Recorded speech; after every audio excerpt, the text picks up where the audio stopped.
Cyber crime होता क्या है? ऐसा कोई भी क्राइम जिसमें मोबाइल का नेटवर्क सिस्टम का या कंप्यूटर का यूज़ किया जाता है उसको साइबर क्राइम बोलते हैं। सबसे ज़्यादा आपके पास जो केसेस आ रहे हैं वो किस तरह के केसेस आ रहे हैं? नंबर 1 है इन्वेस्टमेंट फ्रॉड, जिसमें सबसे ज़्यादा राशि जाती है। जिनके साथ फ्रॉड होता है वो लोग पुलिस के पास नहीं जा पाते, वो कंप्लेन नहीं कर पाते।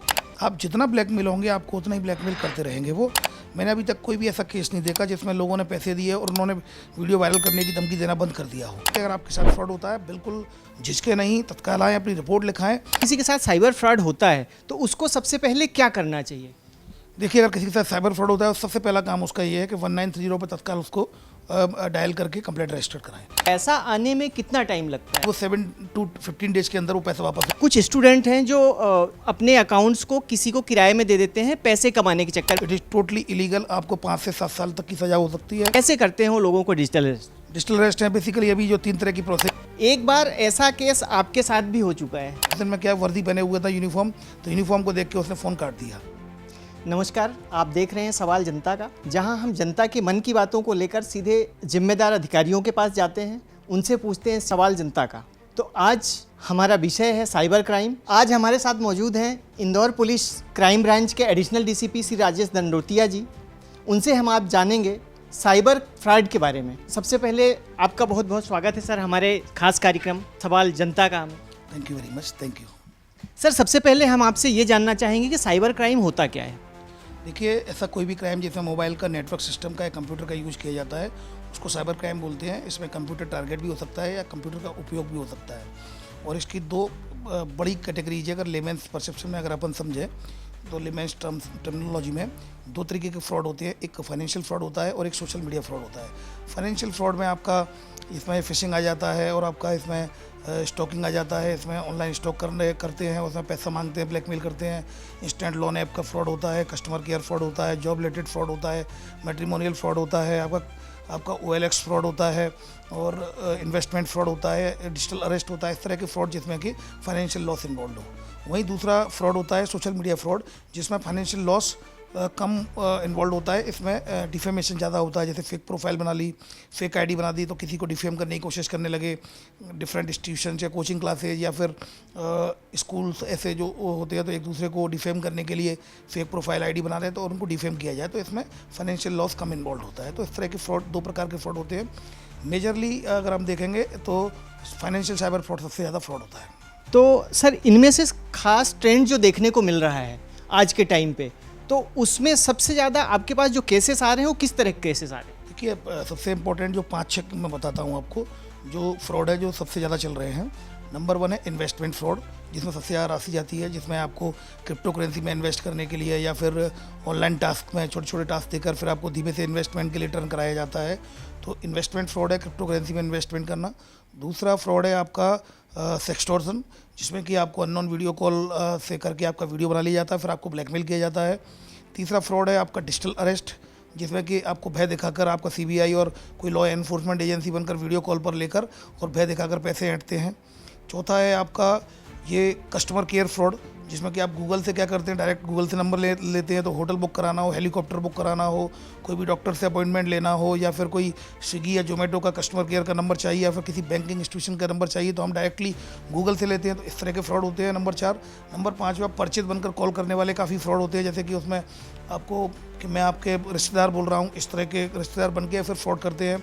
और नंबर 6 है KYC अपडेट को लेकर के, भैया आपको KYC अपडेट करानी है और फिर धीमे से उसको लिंक पर ले जाते हैं और लिंक पर ले जाने के बाद OTP screen sharing app download हो जाता है और OTP उनको दिखने लगता है और वो उनके साथ फ्रॉड कर लेते हैं।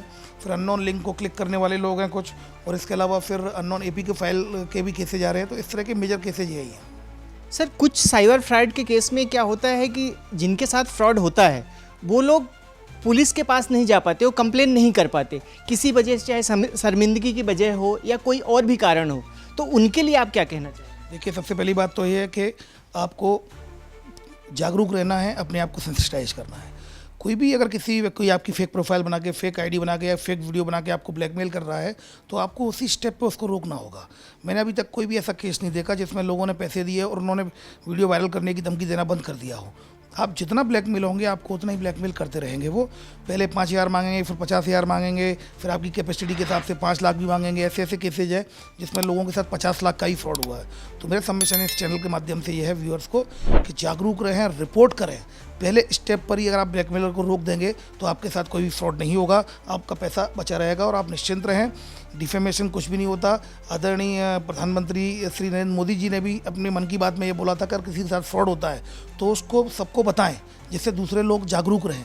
तो मेरा ये मानना है कि अगर आपके साथ फ्रॉड होता है बिल्कुल झिझके नहीं, तत्काल आएँ, अपनी रिपोर्ट लिखाएं और रिपोर्ट की सेंसिटिविटी के हिसाब से हम लोग वैसे ही उसको उसकी प्राइवेसी मेंटेन करते हैं। जी सर, जैसे किसी के साथ साइबर फ्रॉड होता है तो उसको सबसे पहले क्या करना चाहिए? देखिए, अगर किसी के साथ साइबर फ्रॉड होता है तो सबसे पहला काम उसका ये है कि 1930 पर तत्काल उसको डायल करके कंप्लेंट रजिस्टर कराएं।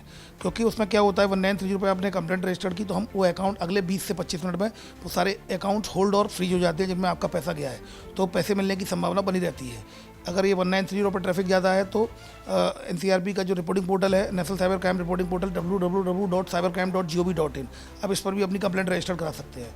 फिर उसके अलावा क्राइम ब्रांच इंदौर का साइबर हेल्पलाइन नंबर है 7049124445, आप इस पर भी कंप्लेंट रजिस्टर करा सकते हैं। इसके अलावा कुछ ऐसे पोर्टल्स हैं जिनका आप उपयोग करेंगे, जैसे कि टेफकॉप पोर्टल है जिससे आपके डॉक्यूमेंट्स के आधार पर कितनी सिमें चल रही हैं ऑल ओवर इंडिया में, तो वो भी आप चेक कर सकते हैं। आपका KYM है, नो योर मोबाइल, अगर आप कोई मोबाइल खरीद रहे हैं तो उसकी IMEI डाल के आप उस पोर्टल में चेक कर सकते हैं कि कहीं ये चोरी या शिकायत या कि लूट में तो नहीं है, किसी अपराध में तो नहीं है मोबाइल। इसके अलावा फिर आप CIR पोर्टल पर जाकर अगर आपका मोबाइल खो जाता है तो मोबाइल की भी आप कंप्लेंट डाल सकते हैं। सेंट्रल इक्विपमेंट आइडेंटिटी रजिस्टर है, CIR पोर्टल है, तो इस तरह के पोर्टल भी उपलब्ध है जिसमें आप अपनी कंप्लेंट रजिस्टर करा सकते हैं। सर, जैसे किसी के साथ साइबर फ्रॉड हो जाता है, उसका पैसा है चला जाता है, तो वो पैसा आने में कितना टाइम लगता है जनरली? देखिए, ये बिल्कुल श्योर नहीं है, ना ही इसकी कोई पॉलिसी है कि पैसा कैसे वापस आएगा। अगर पैसा आपने समय पर ब्लॉक करा दिया है और उसमें पैसा कुछ रुका है तो जनरली वो 7 to 15 डेज के अंदर वो पैसा वापस हो जाता है। अगर वो अकाउंट में ब्लॉक है और आप ही का पैसा है तो जनरली 7 to 15 डेज के अंदर वो पैसा मिल जाता है। आपका एक कार्यक्रम चलता है साइबर पाठशाला करके, जहां आप अलग अलग कॉलेजों में, अलग अलग कंपनियों में जाके एक क्लास लेते हैं। कुल मिला के वहाँ के जो कर्मचारी होते हैं या कॉलेज के स्टूडेंट होते हैं, तो ये इसका कैसा रिस्पांस मिल रहा है आपको? देखिए, मैं आपको बताऊं, जागरूकता ही बचाव है। क्योंकि अभी कुछ केसेज ऐसे थे जिसमें कि हमने IP एड्रेस देखा तो पैसा बायंस ऐप के जरिए क्रिप्टो करेंसी में कन्वर्ट होकर बाहर की कंट्रियों में चला गया है। ऐसी स्थिति में लॉ एनफोर्समेंट एजेंसी के लिए पैसा रिकवर करना बड़ा चैलेंज है।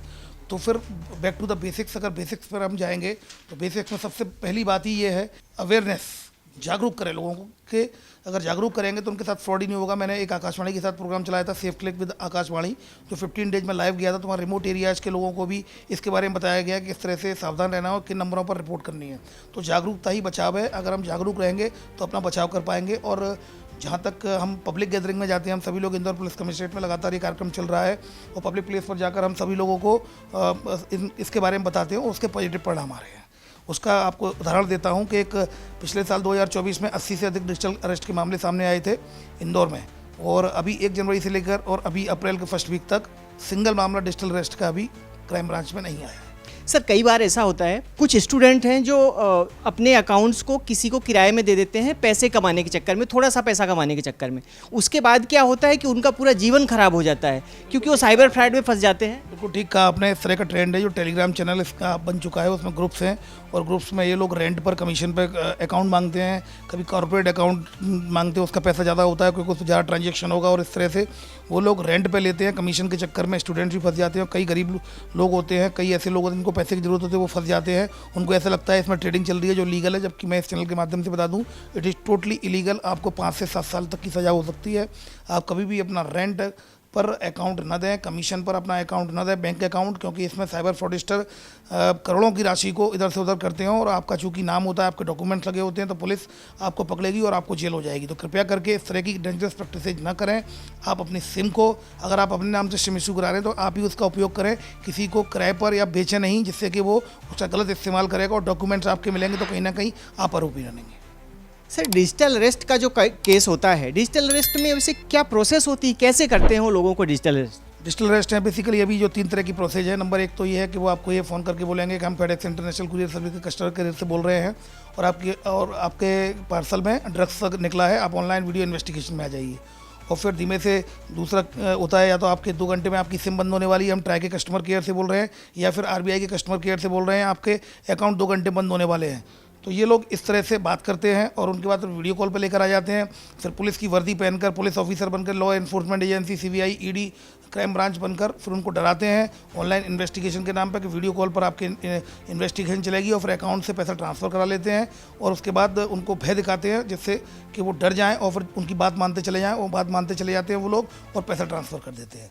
कुल मिलाकर डिजिटल अरेस्ट की अगर सरल भाषा में समझाऊँ, कोई भी लॉ एनफोर्समेंट एजेंसी जैसे CBI, ED, crime branch, police बनकर लोगों को भय दिखाकर वीडियो कॉल पर लेकर ट्रैप करते हैं, उसको डिजिटल अरेस्ट कहते हैं। कानून में ऐसा कोई प्रावधान नहीं है।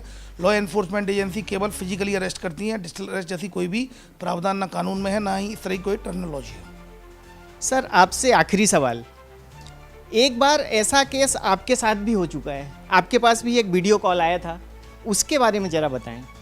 चूँकि मैं इंदौर पुलिस कमिश्नरेट में प्रेस प्रवक्ता भी हूँ, प्रेस को ब्रीफ करता हूँ मैं, तो उस समय ब्रीफ कर रहा था, तभी एक कॉल आया मेरे पास। चूँकि मैं समझ गया, उसने बोला कि सिम आपका अकाउंट 2 घंटे बंद होने वाला है, बैंक अकाउंट, आपके क्रेडिट कार्ड का मिसयूज हुआ है और आपके आधार कार्ड हमें मिला है।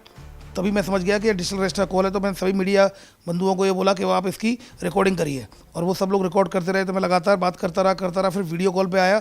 वीडियो कॉल पे जैसे ही आया, उस दिन मैं क्या वर्दी पहने हुआ था, यूनिफॉर्म, तो यूनिफॉर्म को देख के उसने फ़ोन काट दिया। नहीं तो और आगे भी चलता तो वो वायरल भी हुआ था, लोगों को अवेयर करने की दृष्टि से कि किस तरह से कॉल आते हैं, कैसे ये लोग बात करते हैं। तो अवेयरनेस के लिए वो वीडियो बनाया गया था और उसको वो काफ़ी वायरल भी हुआ, जिससे अधिक से अधिक लोग उसको देख पाएँ।